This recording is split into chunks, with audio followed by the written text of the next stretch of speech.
Okay, this is going to be the continuation of graphing inequalities. Yesterday we went over the first part of the notes. It's going to be the back side of the notes.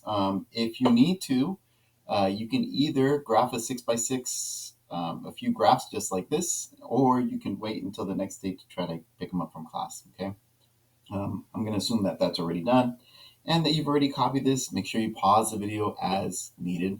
We're just going to jump on. It says systems of inequalities. This is going to be a continuation of what we did yesterday. It's just remember that when you deal with a system, it's got to satisfy two equations or inequalities at the same time and not just one. So it's going to be very similar to what we did yesterday. The only difference is we got to make sure that it works for both and not just one. So some of the definitions, just like last time, it's going to say a point x comma y is the solution to a system of inequalities if it produces a true statement when plugged into both, that should say inequalities, and it lies on a solid or line shaded part, on a solid line or shaded part of both graphs. So just like last time, I want to determine if the ordered pair is a solution to this system of inequalities. I just got to make sure it works for both. So I'm going to go ahead and come on in here and realize that this is my x and this is my y. I want to see if the point 3 comma 13 is a solution. I'm just going to plug it in. So let's go ahead and substitute it into my first inequality. Instead of y is less than or equal to, I'm going to write 13 is less than or equal to 2 times my x is 3 plus 7. That is to say 13 is less than or equal to 6 plus 7. And if I add 6 plus 7, that's 13 is less than or equal to 13. Now, at this point, I'm going to check if that's a true statement. Is 13 less than or equal to 13? The answer is yes, because it's equal. And so what does that tell me so far? It doesn't tell me much. All it know is that it satisfied the first inequality. I still don't know if it's a solution to the system, because remember, if it's a solution to the system, it has to work for both. Okay, for the second one, it says x is greater than 5. So just like before, I'm going to substitute my x and my y. In this case, I can only substitute my x and write 3 is greater than 5. Is that true? Absolutely not. And so since it didn't work for both the first and the second inequality, then I can write 3 comma 13 is not a solution to the system. Now, that doesn't mean that there's no solution. Actually, there's lots of solutions. All I know is 3 comma 13 is not one of those solutions in that system. Okay, and we'll show you what that means in a little bit. Okay, all right, let's take a look at the next one. Same concept. I want to see if negative 2 comma 10 is a solution to the system. I'm going to substitute my values. Remember that this is my x and that this is my y. Go ahead and zoom in a little bit more. Let me go ahead and substitute my x and my y into the first inequality. So I'm going to go ahead and write 4 times my x, in this case is negative 2, plus 2 times my y, which in this case is 10, is greater than 10. 4 times negative 2, that's negative 8, plus 20 is greater than 10. And that means 12 is greater than 10. I'm going to check to see if that's a true statement. The answer is yes. What does that mean so far? It means absolutely nothing. I just know that it satisfies the first inequality, but remember, it's got to satisfy both in order for it to be a solution to the system. So let's go ahead and check the second one. That says x is less than 3y, but in this case, my x is negative 2. And I'm going to check if that's less than 3 times my y, which in this case is 10. Is negative 2 less than 30? Absolutely. Hey, this works for both inequalities. That's that point, negative 2 comma 10 satisfies both inequalities. Therefore, that means negative 2 comma 10 is a solution to the system. Now, again, it's not the only solution, but it definitely is one of them. It worked for both. Okay. Now, what I need you to do, if you got one of those papers and you pasted it into your notebook, you're either going to graph it like this and shade it just like this, or you are going to wait, right, and do this part tomorrow. Hey, I want you to notice a couple of things. I want you to notice that I actually highlighted 2 things. Let me go ahead and do it again. I actually did this in class, and I picked it better colors because I don't like the way the pink and the was it green? showed up. What I want you to do is I want you to highlight the bottom portion of the solid line. We're going to highlight all of the bottom portion of the solid line so that it looks something like this. And then what I want you to do is I want you to go ahead and take a different color, and I want you to highlight the bottom portion of the dashed line in a different color. So in this case, I'm going to go blue with red just because it makes it stand out a little bit more. And you're going to see that overlap, which is absolutely crucial to these types of problems. So remember yesterday we only highlighted just one side because we only had one line.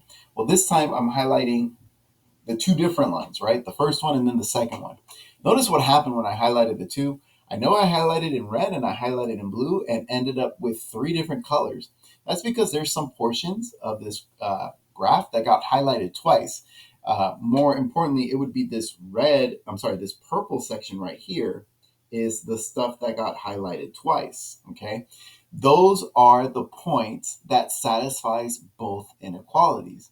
So technically, even though I'm shading a ton, the only parts where it's a solution to the system is in this section right here. It's not going to be this section here because this one only works for the blue one. It's not going to be this section right here because it only works for the red one. And it's definitely not this section here because it didn't work for either, right? So it says, determine which of the following points are solutions. So let me go ahead and take a look at the first one.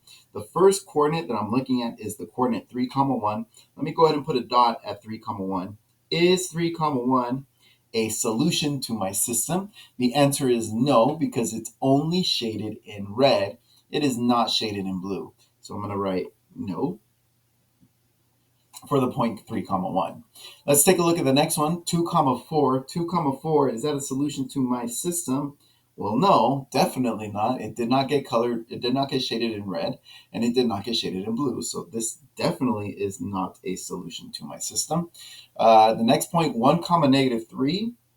1, negative 3. This is a solution to my system because it got shaded both in red and in blue, which ended up making it turn into purple. So 1, negative 3 is a solution to my system. Okay, let's do some of the challenging ones. This one's going to be a little bit tougher. 2, negative 2. 2, negative 2 is actually this point right here. So let me go ahead and answer the first question, which is the easier one. Did that get shaded in red? Well, obviously that got shaded in red because it's down here somewhere, and that dot is definitely part of that system. Now, let's take a look at the other one. Did it get shaded in blue? And this is kind of like a trick question. Remember, the stuff that got shaded in blue started at this dashed line and went this way. We got to be really careful because remember, what does it mean to be a dashed line? To be on the dashed line means that you're not really part of that set. So I know that that dot right here is on that dashed line, which means technically it's not touching it. So technically, I know it looks like it got shaded, but mathematically it did not because that dashed line means that's not part of the blue section. So it got shaded in red, but it did not get shaded in blue because it's part of the dashed line in blue. So in this case, this is going to be no. Like just barely no, but it's a no. Let's take a look at the next one, negative 3, negative 2. This is another tricky question. Negative 3, negative 2 is right here. Let's go ahead and answer the first question, which is, did it get shaded in red? Again, kind of tricky because remember, the red section starts at this line and gets shaded down. And it's right on the line. But this time, it's on a solid line. What does that solid line mean? That solid line means it is part of the set. So technically, this dot is getting shaded in red. So it works for the red one because the line is solid, okay? And it's definitely got shaded in blue because all the stuff that got shaded in blue is over here. So it worked for the red, barely, and it worked for the blue for sure. Since it worked for both, I'm going to say yes, this was a solution to the system as well. All right, hopefully that kind of clears up some things. I know it gets a little confusing, but hopefully that made some sense. Let's go ahead and see what the rest of this is going to look like. I want to graph the solutions to the system. Y is greater than or equal to 2x minus 4, and y is less than 2. All right, so kind of like what we normally would do, we would go ahead and start graphing this. Now, in the first one, it's really easy because that just means we're going to start our graph at negative 4. That's my y-intercept, right? That's coming from here. I know to start at -4. My slope is 2. Don't really like my slope written as 2, so I'm going to write it as 2 over 1. What does that mean? That's telling me what to do from my original point. So I'm going to go up 2, right 1, up 2, right 1, up 2, right 1. So from that dot, I'm going to go up 2, right 1, put a dot, up 2, right 1, put a dot, up 2, right 1, put a dot, up 2, right 1, up 2, right 1. We're going to go ahead and do that in the opposite direction, which is down 2, left 1 to continue my graph. Now, normally, it's like really easy. You're like, oh, you see all those dots? Let's go ahead and make a line. But we have to be careful. I only make a solid line if there's an equal sign in my inequality, and it definitely have an equal sign. So in this case, yes, I can make a solid line. Let me go ahead and connect these. We're going to draw an arrow going through. And it says I want the y's that are greater than 2x minus 5, 2x minus 4. Remember, if it's greater than, then that means you want the higher numbers. You want the shade on top of the line, not below the line. So I'm going to go ahead and take my blue, and we're going to shade everything on top of that blue line because it said greater than. And you have to shade everything on top. One of the mistakes I saw students make is, they kind of started shading in sections for some reason. And remember, we're only focused on that blue line. So usually the first ones is okay. It's the second one where students start doing really weird things. So let's take a look at this second one. Hey, on this second one, we got to recognize that's a special line, right? That's like the y equals 2 line. When it has a y2 and there's really no slope, there's a couple ways you can graph this, but I think the way most students like it is like, hey, I need a line that goes through the y-axis at 2. So here's the y-axis. I need a dot at 2, and I need to go through the y-axis. So I can't go through the y-axis like this. I'm going to go through the y-axis like this, through that point 2. So if you remember, a y equals a number is always, always, always a horizontal line. So it's going to be, let me go ahead and put a dot at 2. It's got to be a line that goes through the y-axis at 2. It's going to be a horizontal line. And remember, when I say line, I got to be careful because if there's no equal sign in there, this time it's not an equal sign, my line has to be dashed. So let me go ahead and change my options here. I'm going to go ahead and draw a dashed line like this. And now we're just going to go ahead and put arrows on each end. I'm going to completely ignore everything else. I'm only looking at that dashed line up there. And I'm going to say, hey, that dashed line, should I shade the top of the dashed line or the bottom of the dashed line? Because this says less than, I want the lower numbers. So I want to go below that dashed line. That means you need to shade everything below that dashed line. I'm going to go ahead and start with red. Hey, I'm going to pretty much trace that line. And I need to shade everything below the line. Sorry, guys, with this iPad, I wish I could highlight a little bit faster. Guess something like that. So you remember, you're shading everything below. Now, what do I need you to recognize? I need you to recognize where the answers are at, okay? Because there's, four different colors there? There's 4 different colors. There's the blue, there's the purple, there's the red, there's the blank. And my answers are where it is shaded twice. So my answers are every single point shaded twice here. Remember, all of these points are shaded twice. All of these points are not shaded twice because technically they're not on the line. Okay, so you should have a good idea of where your solutions are at. All right, we got one more. I want to grade x is greater than or equal to -3. Again, that's one of those special lines. I'm going to put a dot on the x-axis at -3. On the x-axis, here's my x-axis at -3. I'm going to put a dot. And because it's a special line, I need my line to go through the x-axis at -3, which means I need to draw a vertical line. Because there is an equal sign down here, I'm going to make a solid vertical line. So it's going to look like this. And what is that saying? I need the x's that are greater than -3. Well, these numbers are the ones that are greater than -3. These are the numbers that are less than -3. So I definitely want this side here. Let me go ahead and shade that. I always like to shade first, like right on the line, and then literally shade the entire other side of it. So all of this gets shaded. All of it, all of it, all of it. Do not stop until you get to the end. All right, so there's my shading of the first one. First one's not too bad. Now I'm gonna go ahead and shade the graph the next one. Unfortunately, I don't know how to graph this because this is not equal and y equals mx plus b. When you graph something like this, you want to get the y by itself. That way you know where to start, and then the slope tells you what to do.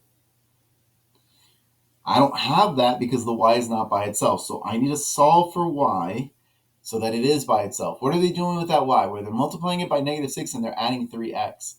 So let's first get rid of the adding 3x. I'm going to subtract 3x on both sides. And again, the goal is to try to get y by itself. Excuse me. That's a -6y is less than -3x plus 12. Oh my goodness, this next step is going to be very, very tricky. So I'm going to go a little bit slower. Hey, I know it's getting multiplied by -6, so I'm going to divide both sides by -6. And when you divide both sides by -6, you need to divide everything by -6. These are going to cancel. I'm going to get a y. Hey, I divided by a negative. You know what that means? That means you need to switch the sign. When you divide by a negative, that sign needs to switch. -3 over -6, those are going to cancel. I get 3 over 6x. And then 12 divided by -6, that's a -2. That's not bad. I can make it better because that 3 over 6 actually simplifies to 1/2. So I'm going to write it as y is greater than 1/2 x minus 2. I know there is a lot of stuff, a lot of little intricate rules. Please make sure that if you need to watch the video, go ahead and go back. I'm just going to assume that you did okay with that. Let's go ahead and graph this. I know I'm going to start at -2 on my y-axis, and it's telling me to go up 1, right 2, put a dot, up 1, right 2, put a dot, up 1, right 2, put a dot. I'm going to go in the opposite direction, down 1, left 2, put a dot, down 1, left 2, put a dot, down 1, left 2, put a dot. Okay, hey, on this one, I would normally say that's a bunch of dots going to connect it with a line, but I got to be careful because if there's no equal sign down here, I can't draw a line. I got to do a dash line, which means I need a dash line here. So let me go ahead and change my format so that I get a dash line. I hate it when that happens. Let's try that again. I know I can do better than that. There we go. And we're going to draw arrows at the end of those dash lines. So arrow here, arrow here. Now again, I'm going to pretend like I don't see anything except for this dash line right here. This one. And I want y to be greater. If I want it to be greater than this, then that means I need to go higher than that, which means I need to shade above this red line. How do I do that? I basically shade the blue line.